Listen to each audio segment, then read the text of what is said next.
Hey, Steve Zook here. Welcome back to Poke Suit Channel. Hey, before I was talking about a 1625 in E. Okay, and you don't have to stick to the strict rules of diatonic harmony. You can change it. You can take the one chord. Now there I made a flat 5, major 7, or you can take the one chord, make it a 7 sharp 5 sharp 9, just to kind of get your ear opened up. You know, you could take this chord, and as opposed to just doing that, you could, you know. If you look at that here, I'm adding, I like to look at things and see, I'm just adding another, you know, flat 7 interval. I could add, you know, a flat 5 like that. So that gives it, you know, maybe resolve that. I call that shading. But anyway, what I want to talk about today is 1625 in G. So we have G major 7, 2, 3, 4, 5, 6, E minor 7, the 2 chord minor 7, A minor 7, and the 5 chord D, you know, 13, D9, D7, whatever, okay? So you can do that.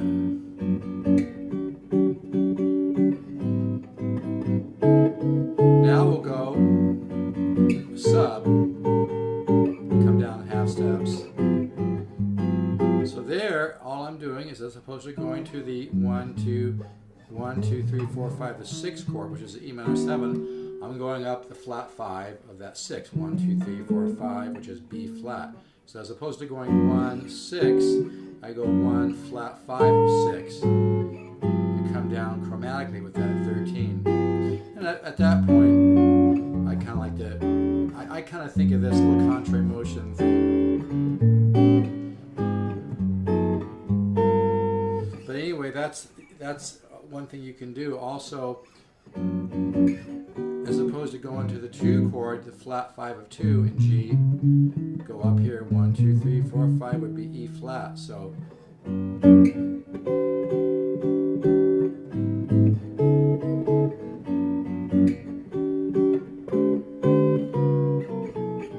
there's all kinds of things you can do. You can take the G and start up here with this form. Go to this form.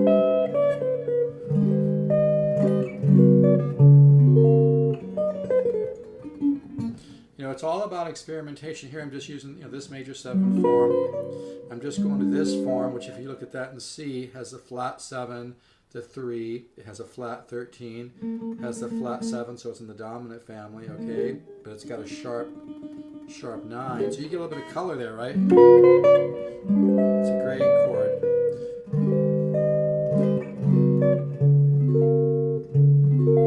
Okay, so that's just doing that.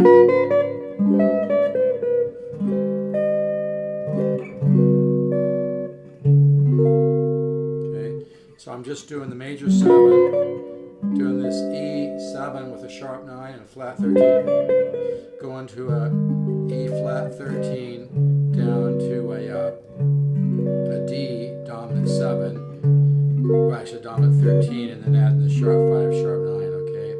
So in the key, you know, 1, 2, 3, 4, 5, D is the, you know. So anyway, it's just all about experimentation. Like I said, on the 1625 in E, you could start off with a 13 chord like this. Okay. You could do a 13.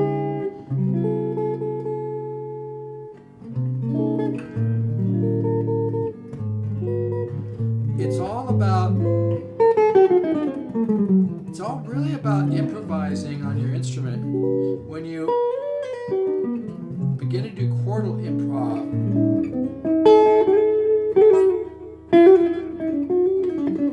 when you start to do chordal improv on your guitar, it just really opens up your ear. These are partials.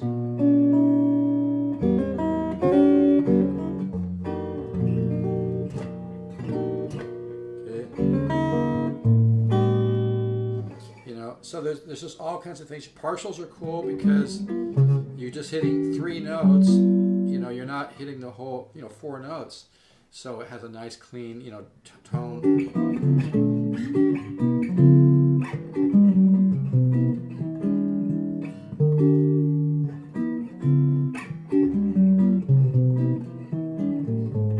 You just want to exhaust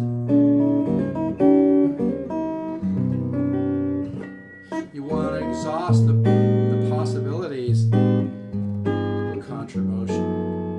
Okay. You just always want to, you know, exhaust your possibilities. So like if you're doing 1-6-2-5s, here's 1-6-2-5 in G again, inversion, right? And here I'll go up. And it's just a matter of practicing and inputting that, you know, that disciplined practice will bring the unconscious release, and I've talked about that before. This guitar, by the way, is available, and it really has a nice sound, as you can hear.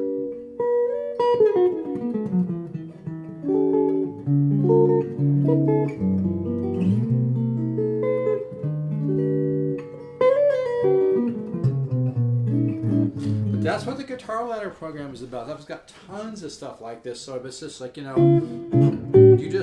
you learn to play any chord and how to resolve from that. And when you start resolving chords and learning about high tension chords, low tension chords, you know, chords that demand resolution, learning how to resolve, it is such good ear training. And it's that, you know, it's that ear training which will really build, you know, a lot of musical growth. So I gotta keep these a little shorter so they download, but yeah, mess with the 1-6-2-5 in G, G major 7, E minor 7, A minor 7, D9 or 13, maybe use an inversion, okay? And then as opposed to maybe go from the inversion. So that works out nice because you have the inversion, you come down to the flat 5 of the E minor 7, and so it works out nice, smooth voice leading. Everything's nice and close together. Right? See that? And you get a little bit of contrary motion. Maybe put in the flat 5 in there. You know, make it a major 13 with a flat 5. So see that? This comes down. This goes up. So you get a. You can go to the.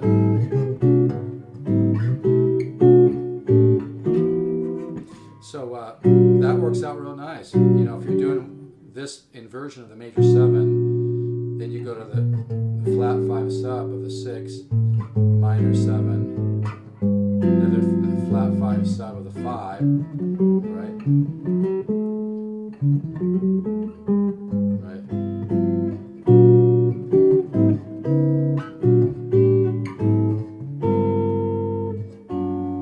Okay, I gotta keep these. This guitar is available, man. It sounds great. I'm playing it through an old PV amp with a couple 12s.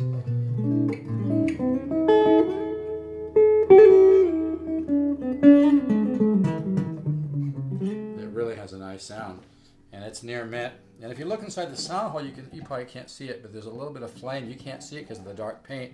But there's something about a guitar that's painted black with that thick paint. I don't know what it is, but it makes it sound really good. I'm not just saying that.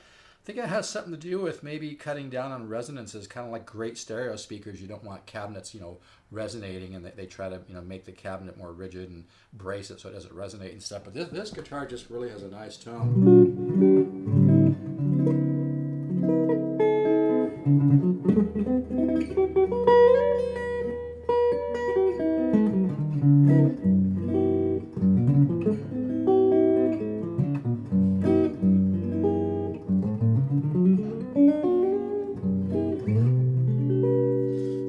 So this is $4.99, does not have a case. I'll double box it. It sounds really good. It's barely been played.